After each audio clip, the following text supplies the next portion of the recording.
Where's that? How we doing? Oh, we're looking good. Yeah, very stylish. Oh. Bastian's finally going native. He's finally earning his Islamic name. What is my Islamic name, by the way? Bastian been drinking. There you go.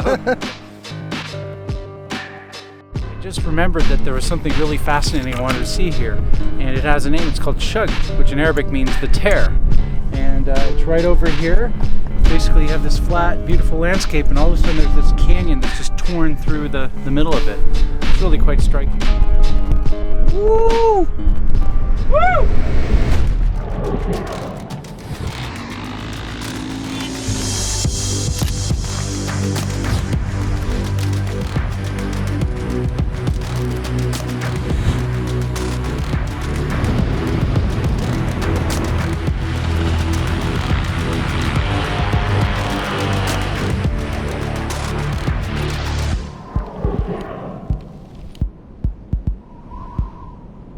Welcome back to Saudi Arabia. Shihab and I, we are still traveling around this country. Currently, we are in the region around the smaller town Khaybar. It's located in the western part of Saudi Arabia, next to the longer mountain range. And we are heading towards a very interesting area. It's a very special landscape. There was a lot of volcanic activity in the past. And so there are some old volcanoes, and the locals, they call it Jebel Aswad and Jebel Abyad, which means the black and white mountain. So basically it's a black and white volcano located next to each other. And this area is, from my perspective as a European, really special. I never have seen something like that before. And also, I traveled there in 2020, and I remember that night when I slept next to the mountains, it was crazy windy and crazy cold during the night. And I really hope that this time we have some better weather conditions. So far it looks clear and blue at the sky, so I hope we are lucky. And maybe we can fly our paramotors there tomorrow morning. That would be awesome.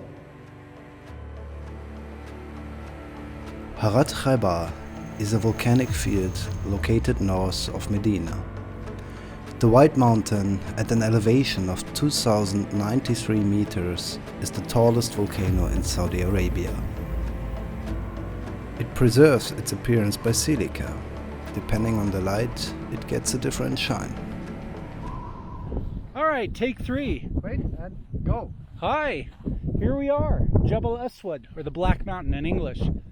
We are maybe about 60 kilometers from Khaybar, which is a very famous city. It was the largest Jewish city in the Arabian Peninsula a couple thousand years ago.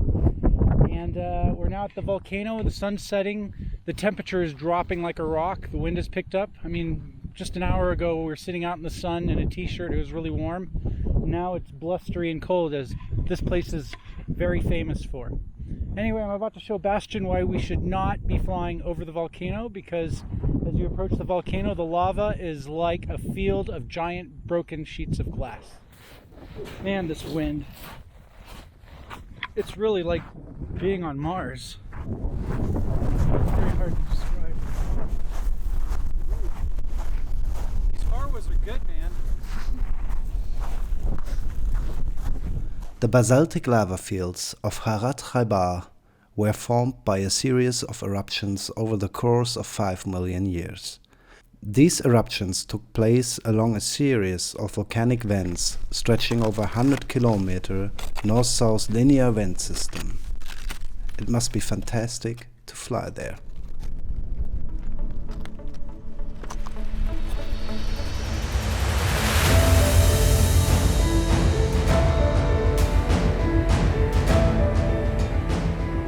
Look at this beauty here. Wow. There's combustion in the volcano!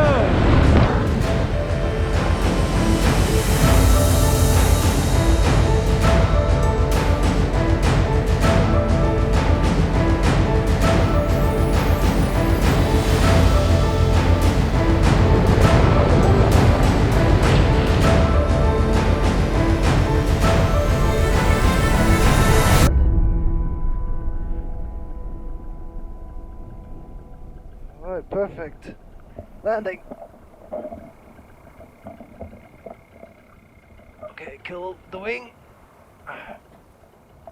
Nice. How's the wind down there?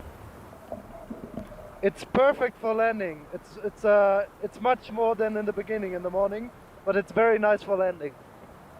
Awesome. That takeoff this morning was the most difficult takeoff I've ever successfully done. Man, I'm so happy that you helped me. Thank you so much, shukran. Of course, Habibi.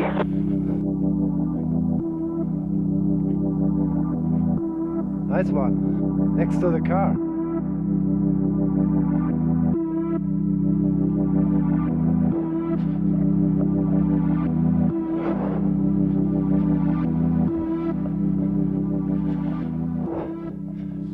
Yeah, the flight was very nice.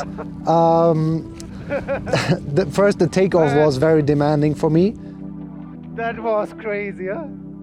That was wild.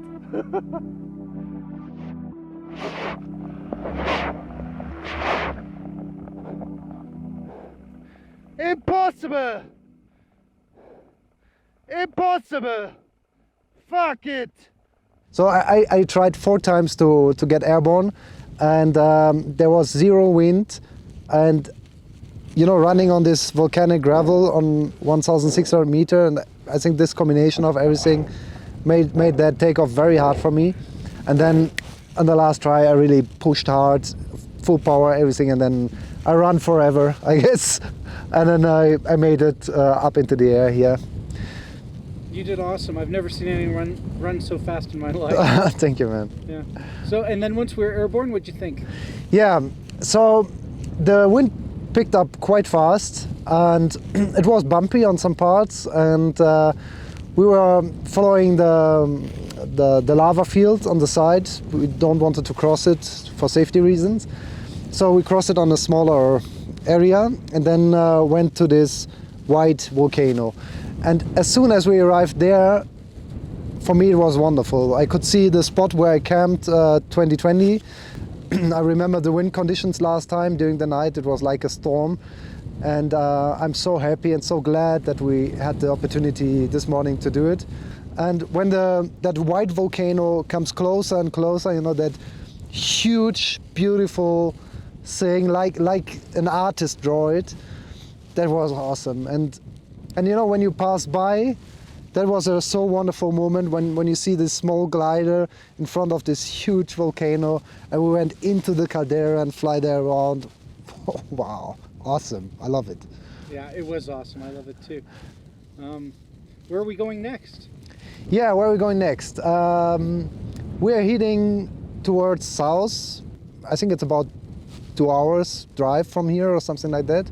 And we will reach the Wahba crater. It's a huge crater. Even on the satellite maps, it looks big. Here we are at the Wahba crater. Very impressive. It's very huge, as you can see. We measured it on Google Maps, and the diameter is about 2.5 k's, and it's almost 300 meters deep. You see in the middle there's a lot of salt, and basically when it rains the whole thing can fill up a little, so you have the evaporation and everything, and so this is what is left there.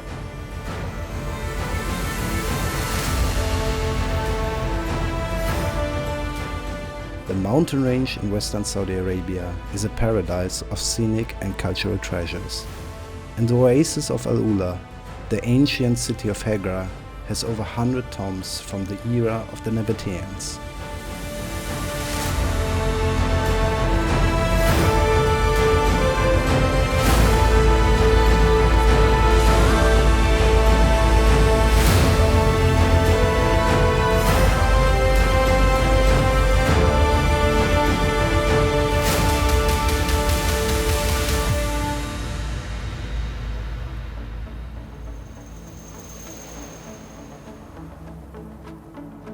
Besides all the canyons, volcanoes and oases, there are the great wadis, and one of the most famous one is the Wadi Disah.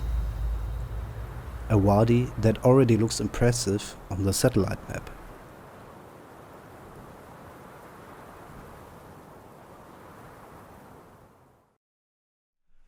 So there is our first airfield.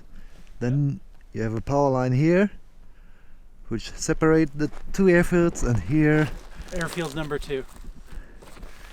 This is the west field, that's the east field. Then I'm the only one in the world that's flown here. you're the only one. I'm the only one. I mean, there's no like record keeping, but I've never heard of anyone else, and all the paramotor pilots have never heard of anyone else, so. And that's our airfield here. This is our airfield. It's quite soft, the Yeah. ground. Yeah. Well, we've been having it so easy flying every location with the wind. I thought, I want to see if you really are up to the task.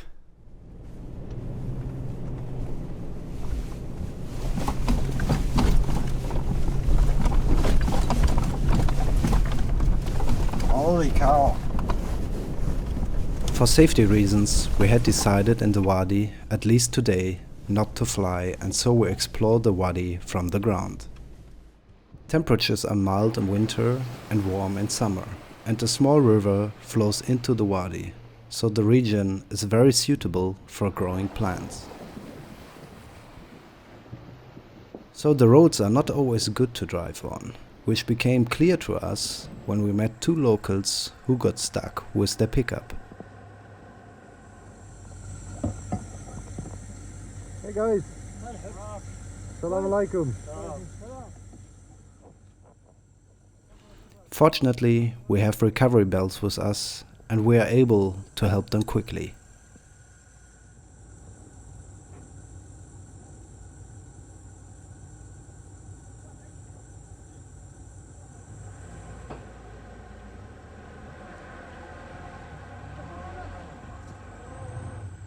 Maybe you still remember the dates from Hamad. Again, we were able to give away a part and bring joy to others.